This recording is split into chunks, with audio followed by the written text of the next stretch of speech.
Saludos, les recuerdo que mi nombre es Cristian Vélez. Yo los he estado acompañando en el módulo número 1 del curso de Percepción Expandida, que se ocupa de los temas de percepción y cognición. Les recuerdo que en las dos sesiones pasadas analizamos cuáles eran los componentes neuronales de la percepción y los componentes sensoriales. Y habíamos dicho que la percepción es un proceso cognitivo, es una elaboración mental que es un resultado fundamental de la actividad del cerebro, pero que trabaja sobre los materiales sensoriales que son aprendidos o capturados por vía de nuestros receptores sensoriales. Entonces analizamos el proceso de la percepción en una primera fase que era la de detectar la información por vía de los receptores sensoriales y en un segundo momento cómo estructuras cerebrales especializadas procesan cognitivamente esa información. Bueno, el objetivo de haber visto ese tema ha sido intentar comprender por qué en las ciencias cognitivas actuales hay algunas tesis o posiciones que afirman que la cognición podría ser extendida e incluso aumentada a través de objetos o dispositivos electrónicos externos. Para que podamos llegar a comprender cuál es la base de esas propuestas, les he intentado mostrar que cualquier proceso perceptual implica la capacidad de detectar patrones físicos por vía de receptores sensoriales y la capacidad de procesarlos o entenderlos, que no es otra cosa sino una capacidad mental para darle significado y valor a la información con la que interactuamos. Bueno, para llegar a esa conclusión, que es el objetivo del curso, también debemos analizar una postura intermedia que considera que en la percepción y en la cognición juega un papel activo toda nuestra estructura corporal y que se conoce como el enfoque de la cognición corporizada. Ese es justamente el tema de nuestra sesión número 2, en la que entraremos a continuación. Entonces, habíamos dispuesto el módulo en 3 unidades. Una de ellas es la de sensación y percepción que vimos en las sesiones pasadas, y tenemos una unidad número 2 sobre cognición corporizada, que es el objeto de esta sesión. Y tendremos una unidad número 3 sobre cognición extendida y aumentada, que sería digamos, la unidad fundamental de este curso, que se ocupa de la hipótesis de la extensión y el aumento perceptual a través de dispositivos electrónicos. En esta unidad número 2 nos ocuparemos de una tesis conocida como la tesis del embodiment, es decir, la tesis que afirma que la cognición está corporizada. ¿Qué es lo que eso significa? ¿Y por qué es importante para este curso? La tesis de la cognición corporizada sostiene que en la cognición participan, además de las estructuras neuronales que nosotros ya hemos analizado, de esas regiones especializadas del cerebro que se ocupan del procesamiento de la información sensorial, también participarían estructuras corporales no neuronales.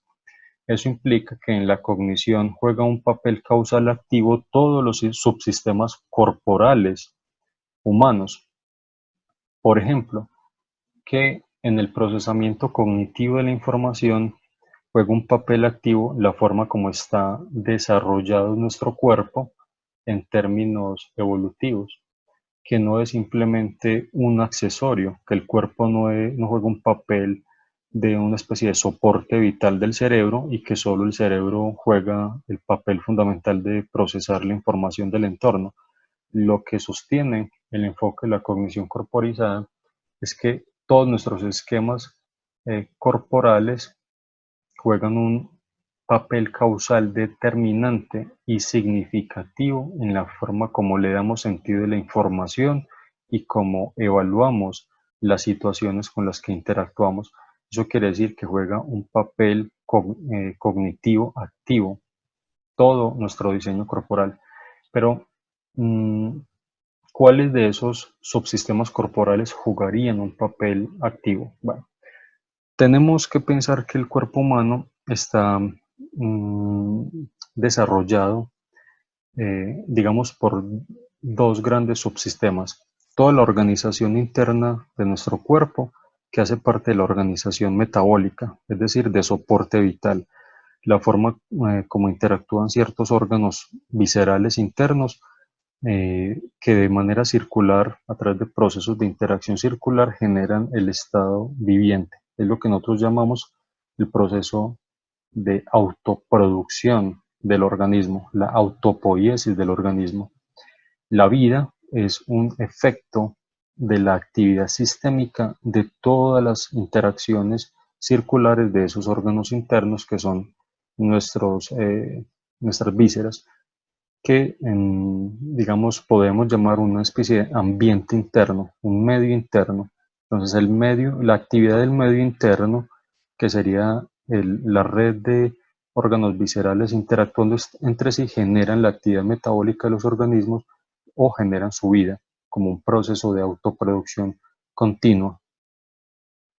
Además tenemos otro subsistema, que es un conjunto de estructuras corporales, sensoriales y motoras, que son las que nos permiten interactuar con el medio externo.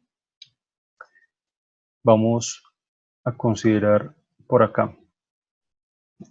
Tenemos, por ejemplo, la organización de nuestros músculos, la forma en la que se han desarrollado las extremidades, la forma como está diseñada la mano o cómo se estructura, por ejemplo, en nuestro sistema esquelético, unido por supuesto a los músculos. Todas esas variaciones corporales, la disposición de los músculos, del esqueleto, la forma específica que toman las estructuras locomotoras, etcétera, juegan un papel determinante en la cognición. Y por supuesto, la organización sensorial, es decir, el tipo de receptores sensoriales con los que contamos, que por ejemplo en organismos vivos que tengan receptores sensoriales con los que no cuenta el ser humano, como la capacidad de detectar, por ejemplo, una descarga eléctrica generada por el movimiento de un pez, como es capaz, por ejemplo, un tiburón de percibir. Esa capacidad de su sistema sensorial hace parte fundamental de su cognición. ¿Esto qué quiere decir?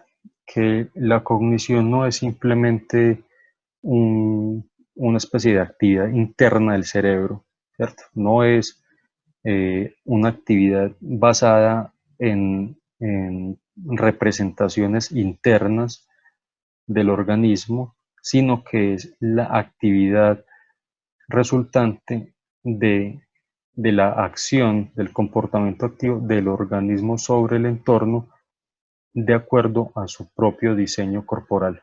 Y eso implica que parte de la explicación de la cognición corporizada dependerá de explicaciones evolutivas acerca de cómo resulta el cuerpo y cómo se ha acoplado a un determinado entorno o ambiente específico. Entonces tenemos aquí en este esquema una representación general de lo que podemos llamar los bucles sensomotores. ¿Por qué es importante esto? En el modelo de la cognición corporizada, la cognición se explica como un sistema eh, constituido por patrones que operan de manera circular, en actividad circular o recurrente de percepción y acción. Es decir, la cognición es un sistema continuo de percepción-acción o un conjunto de bucles sensomotores. Es decir, que la cognición está hecha de actividad motora y de actividad sensorial, de movimiento y percepción. El movimiento lo generan o lo regulan estructuras cerebrales, pero de acuerdo a su forma específica de acoplamiento con las estructuras corporales, motoras, no neuronales, es decir, por ejemplo, a las extremidades y al diseño del cuerpo como un todo, a la forma como eso le permite una capacidad de agenciamiento o de agencialidad específica sobre el entorno. Juegan un papel activo también estructuras internas del cerebro que nos permiten valorar la información de acuerdo a si esa información constituye un potencial peligro o amenaza para el organismo, que es el sistema de recompensas. Está aquí esquematizado en verde. El sistema de recompensas hace parte del mecanismo de las emociones, y habíamos visto en las sesiones anteriores que las emociones juegan un papel modulador de la actividad cognitiva. ¿Por qué? Porque las retroalimentaciones emocionales que tiene el sistema cognitivo a través de la percepción de los estados viscerales que desencadena, por ejemplo, cierto tipo de información, es una forma de crear una alerta sobre si esa información con la que estamos interactuando puede ser peligrosa o incluso beneficiosa para el organismo. Así que las emociones hacen parte del esquema de la cognición misma, y tenemos esas tres estructuras como centrales. El sistema motor, del cual hace parte tanto las estructuras neuronales o las regiones motoras del cerebro, como las estructuras corporales motoras que son no neuronales. Tenemos las estructuras sensoriales o el sistema sensorial, que es la organización sensorial específica de cada organismo, y por supuesto tenemos el mecanismo de las emociones o el sistema de las recompensas, que es lo que nos permite a nosotros evaluar y valorar la información en términos del potencial peligro o beneficio para ese organismo. Entonces tenemos aquí una síntesis de la estructura de la cognición. La cognición sería el resultado de la información sensorial que proviene del mundo externo. El mundo externo, por lo tanto, no es ajeno a la cognición. La cognición evolucionó y funciona, es para el control del movimiento y la acción sobre un mundo externo, y por lo tanto el mundo externo constriñe y hace parte fundamental de la cognición. Ese dominio de interacciones que genera el cerebro y las estructuras corporales no neuronales sobre el entorno consisten en respuestas, en tipos de patrones de respuesta regulados que constituyen nuestro comportamiento. Nuestro comportamiento lo podríamos explicar como las capacidades agenciales que tiene el organismo para controlar su actividad cuando está interactuando con el entorno a través de esos ciclos de percepción y acción, es decir, de captación de información sensorial, procesarla o evaluarla, es decir, asignarle significado. Dentro de ellas están participando las emociones como un mecanismo de valoración biológica, es decir, eh, toman la información con la que estamos interactuando respecto al entorno y determinan si es peligrosa o no, y esos estados emocionales o viscerales modulan la cognición, y todo ese ciclo constante eh, de patrones sensomotores y estados viscerales o emocionales, todo eso confluye en la conformación de la cognición. Acá tenemos un esquema sumamente simple que lo resume. Uno es un agente en la medida en que es un sistema cognitivo autónomo que es capaz de determinar qué es lo que necesita hacer sobre su ambiente o entorno, genera acciones sobre ese entorno. Esas acciones sobre el entorno están guiadas por la percepción, pero los resultados de esas acciones orientadas por la percepción al mismo tiempo retroalimentan en la evaluación cognitiva y conforman memorias. Recuerden que habíamos mencionado que nuestro cerebro evalúa la información de acuerdo a lo que ya ha experimentado, y hoy en esta sesión podríamos decir que la experiencia hace parte del repertorio de actividad sensomotora que ya hemos realizado. Es decir, todo lo que nosotros hemos experimentado y que recordamos no es otra cosa sino imágenes sensomotoras registradas de actividad que hemos tenido en algún momento, como cognición en línea, como actividad sensomotora en línea, es decir, en interacción real con el entorno. Eh, eh, esas em, actividades sensomotoras se pueden registrar y conformar memorias. En ese registro juega un papel fundamental la emoción, porque se ha comprobado que la fuerza de la emoción con la que vivimos una experiencia permite que se registre mejor, y eso quiere decir que en esas imágenes sensomotoras guardadas, memorizadas, ha jugado ya un papel nuestros sistemas valorativos, y a ella se apela cuando en otra situación estamos interactuando de nuevo con el mundo, y el cerebro apela a ellas de manera recursiva para evaluar de nuevo esa situación. Ya habíamos dicho que eso implica que el cerebro, cuando evalúa la información y constreñido por las estructuras del cuerpo que no son neuronales, se basa en las imágenes sensomotoras experimentadas.